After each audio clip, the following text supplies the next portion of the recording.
जीवन यदि मनुष्य का है तो मनुष्य के भीतर इच्छाओं का होना भी स्वाभाविक है। इस संपूर्ण संसार में कोई भी ऐसा मनुष्य नहीं है जिसके भीतर इच्छाएं ना हो। कोई बहुत अधिक इच्छाएं रखता है जिनकी जीवन में शायद आवश्यकता ही ना हो।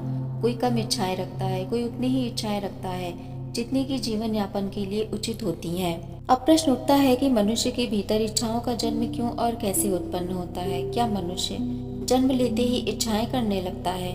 हम सभी का उत्तर होगा नहीं। कोई भी मनुष्य जब जन्मजात शिशु होता है तो उसके भीतर कोई इच्छाएं नहीं होती। उसे सिर्फ एक आहार दिया जाता है जो उसे अपनी माता द्वारा प्राप्त होता है या फिर बाहरी विकल्प के द्वारा, जो कि शिशु की शारीरिक संरचना प्रकृति के द्वारा बनी हुई है। सर्वप्रथम उसे जीवित रखने की ओर विशेष ध्यान दिया जाता है। प्रकृति के बदलते स्वरूप में शिशु को जीवित रखना यही पहली और विशेष प्राथमिकता होती है, ना कि शिशु को कोई सांसारिकता का ज्ञान दिया जाता है। शिशु जब बड़ा होने लगता है तो उसके भीतर हर चीज के प्रति जिज्ञासा उत्पन्न होने लगती है। उसकी शारीरिक और मानसिक बनावट उसे सूचित करने लगती है। उसे स्वाद का ज्ञान होता है, देखना। उसे अपने मनोरंजन के लिए क्या देखना पसंद है, कौन सा खेल पसंद है। इस प्रकार हमारी इंद्रियां हमें सूचित करती हैं और हमारी इच्छाओं को जन्म देती हैं। और कुछ इच्छाएं परिवार के द्वारा प्रलोभन के माध्यम से उत्पन्न कर दी जाती हैं। बाकी हमारी इंद्रियां स्वतः ही मनुष्य को तमाम प्रकार के लालच और लोभ में उलझाकर रखती हैं। भगवान श्री कृष्ण कहते हैं कि मनुष्य यदि अपनी इंद्रियों को वश में करना सीख जाता है तो उसकी इच्छाएं भी स्वतः उसके अधीन हो जाती हैं। अतः अधिकांश इच्छाओं का जन्म हमारी सोच और इंद्रियों के द्वारा ही होता है और मनुष्य इस गहराई को समझ नहीं पाता। मनुष्य को ज्ञात होता है कि इस चीज का सेवन करने से नुकसान होता है, परंतु फिर भी वह उन चीजों के प्रति खिंचता चला जाता है। उदाहरण के लिए किसी भी प्रकार का नशा करने वाले लोगों को पता होता है कि ये पदार्थ उनकी मृत्यु का कारण है, फिर भी किसी न किसी बहाने से नशा करते रहते हैं और उसे छोड़ नहीं पाते। हम अपनी जिह्वा के स्वाद के लिए भी नुकसानदायक पदार्थों का सेवन करते रहते हैं, जानते हुए भी कि इस तरह के पदार्थ हमारे स्वास्थ्य को बिगाड़ते हैं, परंतु हमारे मन में उस चीज के प्रति सेवन करने की इच्छाएं उठती रहती हैं। अब प्रश्न उठता है कि क्या इच्छाएं रखना बुरा होता है या अच्छा? भगवान श्री कृष्ण कहते हैं कि नकारात्मक और व्यर्थ की इच्छाएं और सकारात्मक इच्छाएं कौन सी हैं? इन दोनों का अंतर मनुष्य को ज्ञात होना चाहिए। मनुष्य के भीतर इच्छाओं का होना गलत नहीं है, परंतु वह अपने भीतर किस प्रकार की इच्छाओं को जन्म देता है इसका ज्ञान उसे भली भांति होना चाहिए।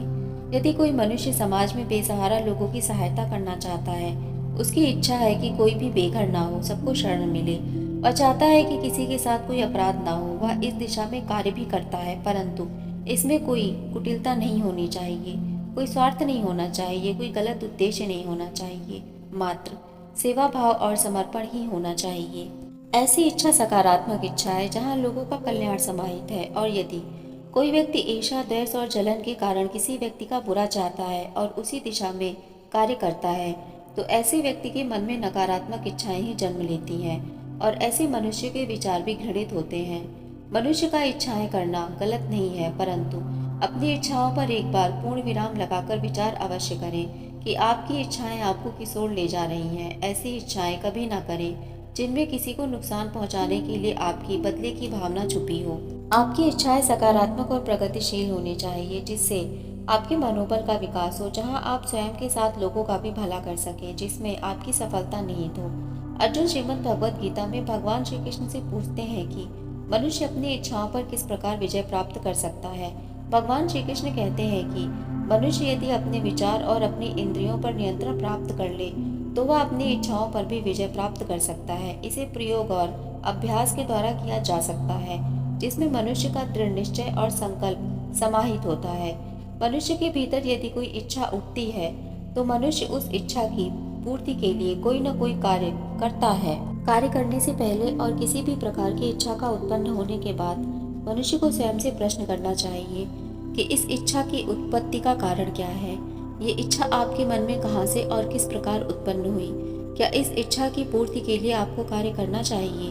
ये इच्छा सकारात्मक है या नकारात्मक? इस इच्छा पूर्ति का आपके जीवन पर क्या प्रभाव पड़ेगा? इस प्रकार इस तरह के प्रयोग से किसी भी इच्छा के लिए मनुष्य जब स्वयं से प्रश्न पर प्रश्न करेगा और जब तक वह इच्छा के कारण से संतुष्ट नहीं होता और इच्छा के प्रति सही दिशा प्रदर्शित नहीं होती, तब तक उसे अपनी इच्छाओं पर विचार करना चाहिए। यदि इच्छाएं आपके प्रगतिशील जीवन के लिए उचित हैं तो आप इसे आगे बढ़ाने का विचार कर सकते हैं। परंतु यदि इच्छाएं नकारात्मक हैं तो मनुष्य को इस प्रकार की इच्छा का परित्याग करना चाहिए।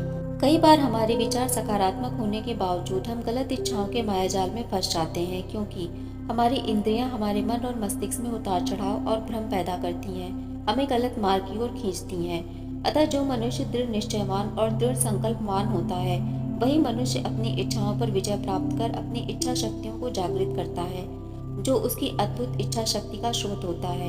इस सकारात्मक इच्छा शक्ति से मनुष्य अपने जीवन के सभी पड़ाव पर सफलता प्राप्त करता है और विजयी होता है। चैनल को सब्सक्राइब और वीडियो को लाइक शेयर करना ना भूलें। मिलते हैं अगली वीडियो में एक और विचारधारा के साथ। तब तक के लिए राधे राधे।